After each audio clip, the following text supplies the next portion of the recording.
Hi, I'm Fred Schultz, and I'm running for president. Just want to have a quick video now. I'll make it fast. I'm very furious about all these attacks, these murders against innocent people that have been going on. And this is because of Trump. He has stirred up the hatred against the Mexicans and people from Latin America, Central America. He's stirred up the hatred against Jews.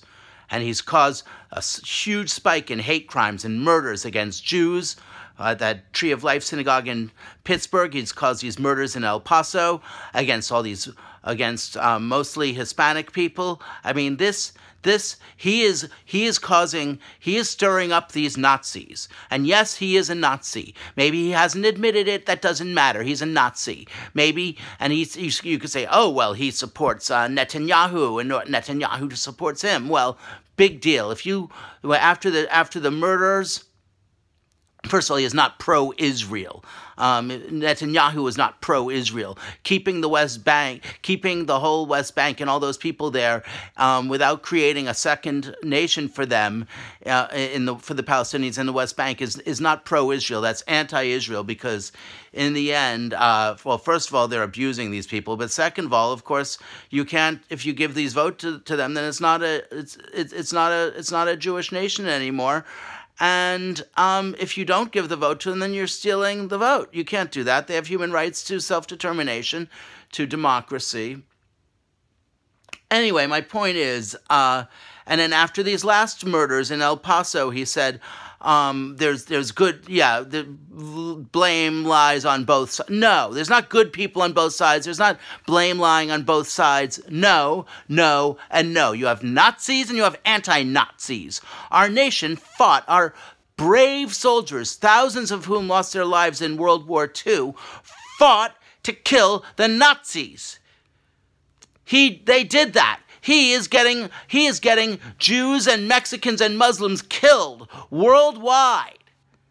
Worldwide, he's stirring up the Nazis. In his last campaign ad, he blamed Jews for their problems instead of not having a wealth tax so we could guarantee jobs like I want to do. I've been pushing for an 8% wealth tax on billionaires for 18 years. My wealth tax plan will raise over $1 trillion more per year. Maybe $1.5 trillion per year, including the tax on nonprofits that I want to do. I mean, I have been fighting for this wealth tax for 18 years. I oppose going into all these wars our nation did for the last 18 years. I've opposed the war on drugs for the last 33 years. I've opposed drug prohibition for 33 years. I'm the only candidate running who believes we have the right to do to our own bodies as we wish. I'm the only candidate running who wants to free the 2 million people who, well, 2.4 million are slaves in our jails, but I believe we can probably safely free up to about 2 million people who are there wrongfully, most of them for victimless crimes, but many of them, yes, they have victims, but they're in for way too long. Maybe they've gotten 40 years instead of 40 years, or 10 or 15 years, whatever. And most of them have already served that amount. Jail is torture. Jail is slavery. Jail is rape. Enough already. We got to get rid of this rapist Nazi in charge. I have a lawsuit going that I'm filing for cert in the Supreme Court in the next few days. I've already filed it, but I made some font size errors, and I have to redo it. It's already cost me thousands of dollars and the last 2 years of hard effort, 2.5 years. I tried to block him from being sworn in. He is not legally our president. He is not the president. I intend to remove all the judges he appointed, everybody he appointed, because he was not legally made president. We have human and constitutional rights to an equal vote. That's how the Constitution has been interpreted since the 1960s. It should have been interpreted that way since the 1860s, but it's been interpreted that way since the 1960s. And we have treaty law, we have the Voting Rights Act, we have the Civil Rights Act, we have all these cases from the 60s. They all verify the 14th Amendment stands for it. We have the right to an equal vote, and therefore it overturns the 12th Amendment. Very simple. Okay, we've got to stand by these protesters in Hong Kong. Finally, I heard today, Trump said he supports them. Well, it took him a little long. Everybody in their right. I mean, yes, I'm reporting this video today, but I've been tweeting a long time in support of those protesters.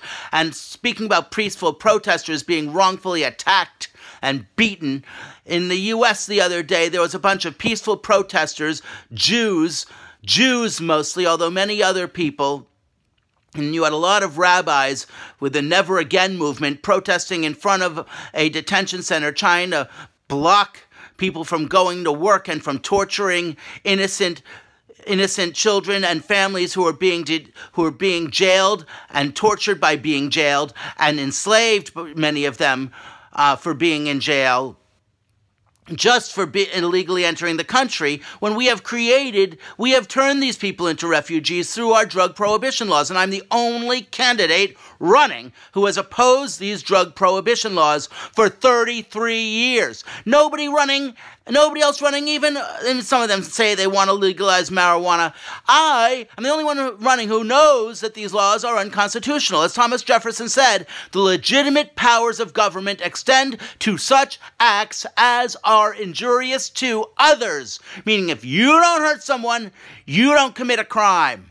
Okay, if you greatly endanger someone else's life, fine, but that still should be nowhere near the punishment as it is for hurting someone. Nowhere near.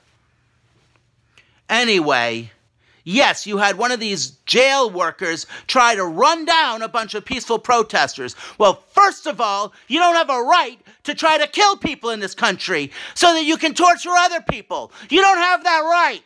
And this Nazi Trump is stirring up all these people. Anybody who works in this detention system should be quitting. Anybody who's working to try to torture these people should be quitting.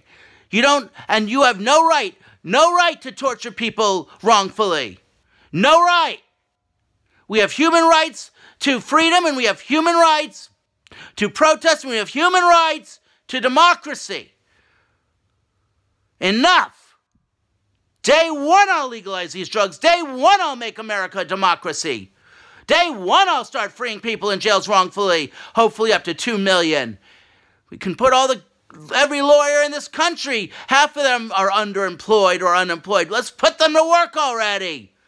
Freeing innocent people. Enough. Never again. Okay, talk to you soon. Thank you. Love you all. Keep up the fight. Dump Trump. Fucking Nazi. Goodbye.